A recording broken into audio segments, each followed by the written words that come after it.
இப்போ நம்ம காளான் செய்யறதுக்கு காய் நறுக்கிக்கலாம். ஒரு நேந்திரம் வாழைக்காவும் 200 கிராம் சேனக்கிழங்கும் இதை வந்து இப்போ நறுக்கலாம்.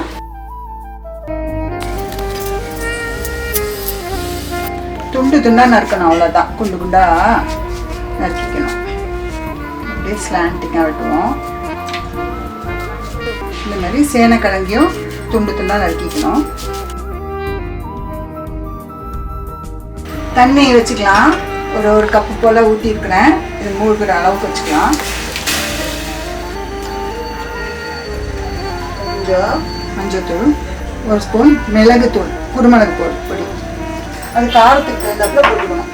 நான் போட்டது சின்ன ஸ்பூன். நல்லா வேகட்டும்.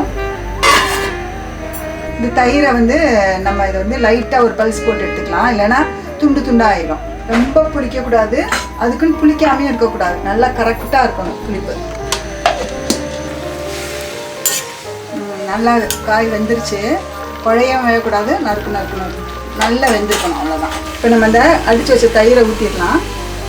இது நல்லா கொதிக்கிற வரைக்கும் கொஞ்சம் மீடியத்தில் வச்சுட்டு நீங்கள் அப்படியே கிளறிக்கிட்டே இருக்கணும். இல்லைன்னா திரிஞ்சு. கொஞ்சம் உப்பு போட்டுக்கலாம். அது கொதிக்கும் போது கிளறிக்கிட்டே இருங்க, அப்போ தான் முறியாது. மீடியத்துலேயே வச்சுட்டு வத்தட்டும் கொஞ்சம் நேரம். ஒரு முறி தேங்காய் திருவி வச்சுருக்கிறேன். ஒரு 2 பச்சை மிளகாய், 1 ஸ்பூன் ஜீரகம். இதை வந்து நம்ம நைஸாக அரைச்சிக்கலாம். வத்திருச்சு. நம்ம இப்போ இந்த அரைச்சதை ஊற்றிக்கலாம். நான் தேங்காய் போட்டுட்டு ஒரு நிமிஷம் 1.5 நிமிஷம் அப்படியே லேசாக சூடானா போதும். ரொம்ப நேரம் கொதிச்சுட்டு அப்படி இருக்க வேண்டாம். அவ்வளோதான், நமக்கு இது ரெடி ஆயிடுச்சு. நீ இதுக்கு தாளிச்சிடலாம்.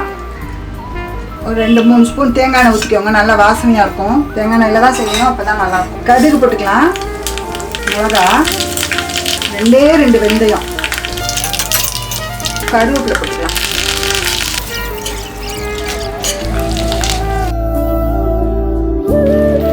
காளான் ரெடி ஆயிடுச்சு.